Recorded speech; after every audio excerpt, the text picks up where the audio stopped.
हर हर गंगे साथियों। स्वागत है आप सभी का हमारे यूट्यूब चैनल के साथ। उम्मीद है आपको हमारी कहानियाँ पसंद आ रही होंगी।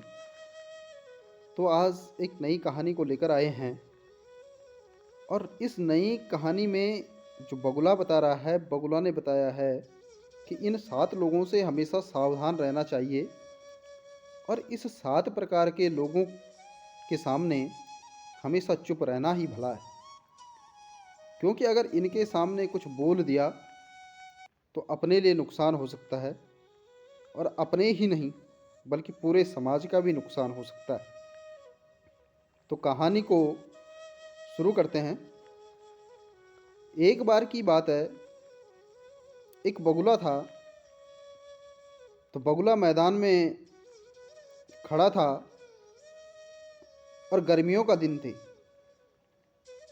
गर्मियों के दिन में सूर्य भगवान बहुत तेज़ी से चमक रहे थे और सूर्य भगवान की जो लौ थी, जो लालिमा थी, वो इतनी तेज थी कि बगुला परेशान हो गया। सूरज की किरणें बहुत तेज़ से पृथ्वी पर चमक रही थी और बहुत तेज़ गर्मी हो रही थी, जिसके कारण बगुला दिक्कत में आ गया और बगुला कहीं छांव ढूंढने लगा। छांव ढूंढते ढूंढते बगुले को कहीं दूर जाकर एक बरगद का पेड़ मिलता है जो बहुत घना हुआ होता है। उस घने पेड़ के पास जाकर देखता है और कहता है कि आह, कितनी अच्छी और कितनी ठंड है। इसकी छांव में तो मुझे सूर्य भगवान की गर्मी से राहत मिल जाएगी। इसी राहत को सोचते, देखते, समझते हुए बगुला वहाँ पर कुछ देर के लिए आराम करने की सोचता है। तभी बगुले की नज़र ऊपर लटक रहे उल्लू पर पड़ती है।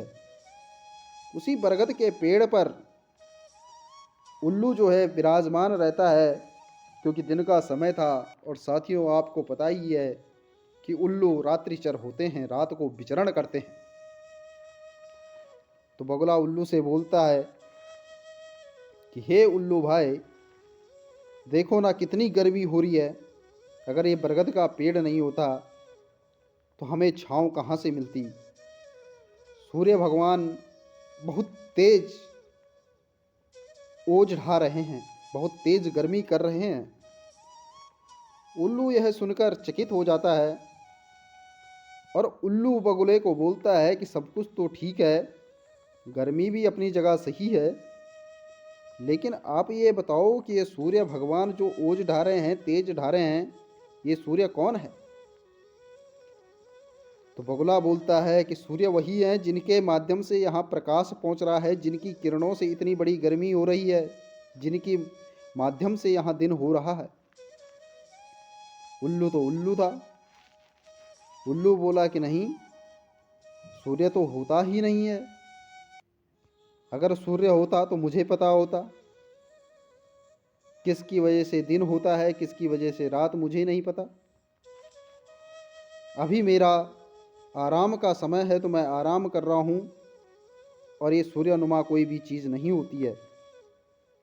बगुला बोला कि नहीं भाई, उल्लू भाई, सूर्य होता है और सूर्य के कारण ही इतनी तेज़ गर्मी हो रही है। और ये गर्मियों के दिन है, सूर्य का प्रकाश बहुत तेज चल रहा है, इसलिए हमें इतनी गर्मी लग रही है। उल्लू का आराम का टाइम था तो उल्लू झुंझला उठा और बोला कि सूर्य नुमा कोई चीज़ तो इस पृथ्वी पर है ही नहीं। दोनों आपस में हाँ ना की बात करते रहे और उलझते रहे। दोनों में झगड़ा हो गया। अब झगड़े का निवारण कैसे किया जाए। बगुला तो बोल रहा है कि सूर्य होता है और उल्लू बोल रहा है कि सूर्य नहीं होता है। उल्लू अंततः बगुले को बोलता है कि हे बगुले, तुझे अगर इस पर विश्वास नहीं, तुझे मुझ पर विश्वास नहीं, तो चल मेरे राज्य में चल, जहाँ हम सब उल्लुओं का झुंड है, जहाँ मेरे और भाई बंद भी हैं। वहाँ पर चलो और इस बात का निर्णय करते हैं कि सूर्य होता है या नहीं। लेकिन चलना पड़ेगा मेरे आराम के बाद, अभी मुझे कुछ दिखाई नहीं दे रहा। बगुला बोलता है कि मैं तेरा सहारा बनता हूँ और तू मुझे बता कहाँ कहाँ एरिया है, कौन सा एरिया है, कौन सी जगह है जहाँ जाना है। उल्लू तैयार होता है और बगुले को गाइड करता है। उल्लू और बगुले दोनों चल पड़ते हैं उल्लुओं के झुंड के स्थान पर। बगुला वहाँ देखता है कि कई प्रकार के उल्लू वहाँ सो रहे, भांति भांति के उल्लू, नाना प्रकार के उल्लू। जब कोई अन्य प्राणी उनके झुंड में पहुंचता है तो वो चौंक जाते हैं। वो देखते हैं कि ये खुशबू, ये हाट तो हमारे उल्लुओं की नहीं, किसी और की है। सब आभास लगाते हैं कि बात क्या है। तो जो बगुले के साथ लड़ने वाला उल्लू था वो बोलता है कि देखो भाइयों, ये महाराज बोल रहे हैं कि दिन में कहीं सूर्य होता है और जिसकी वजह से गर्मी होती है, जिसकी किरणें पड़ रही है और बहुत गर्मी हो रही है।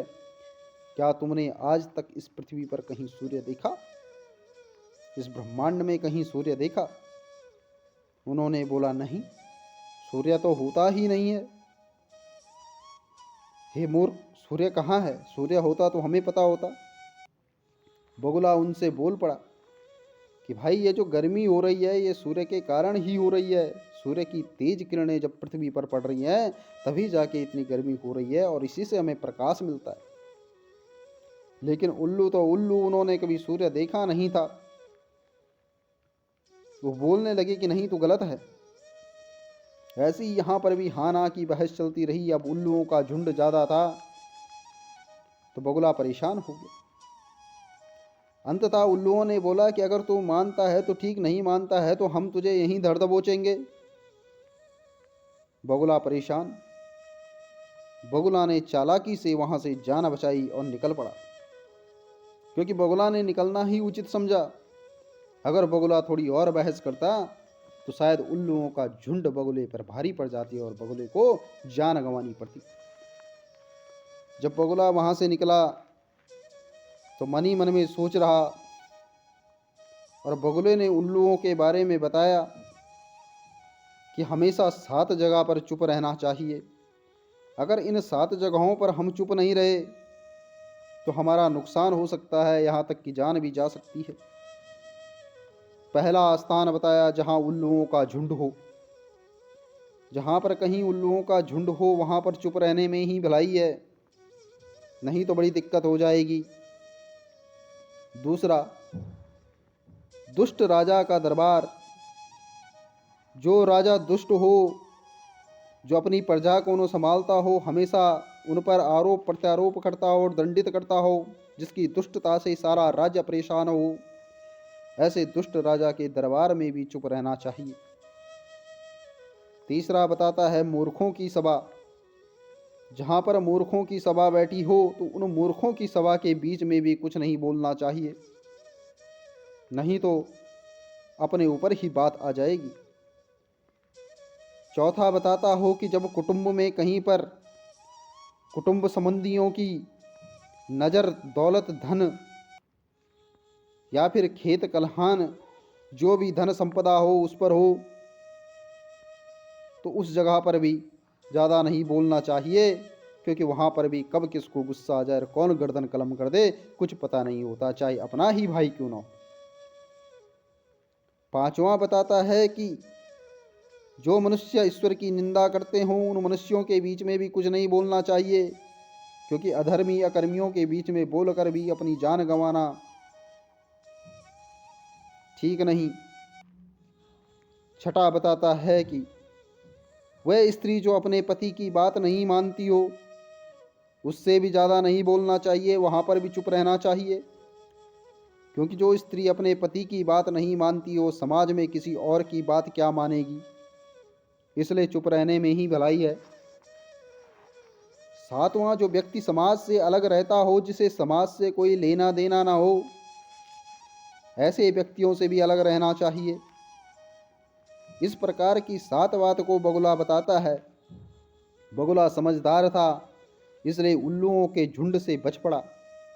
अगर जीवन में इन 7 जगहों पर हम चुप रहे तो हम अपनी जान गंवाने से बचा सकते हैं, नहीं तो जिंदगी भर उलझते रहेंगे। और अक्सर आपने देखा होगा कि हकीकत भी यही है, जब कोई समझदार आदमी इन नासमझों के बीच में पड़ जाता है, इन 7 प्रकार के नासमझों के बीच में पड़ जाता है, तो उसे कहीं ना कहीं आज की डेट में कहीं कोर्ट, कहीं कानून और कहीं बहुत सारे पचड़ों में फंस जाना पड़ता है। तो इसलिए बगुले की ये 7 बातें ध्यान रखनी बहुत ज़रूरी हैं, ताकि हम इनको जीवन में अमल कर कर आगे बढ़ें और अपने जीवन को साकार करें। उम्मीद ही नहीं, मुझे पूरा विश्वास है कि आपको ये कहानी बहुत पसंद आई होगी। इसी तरह की अन्य कहानी को लेकर फिर दोबारा लौटेंगे। तब तक के लिए धन्यवाद।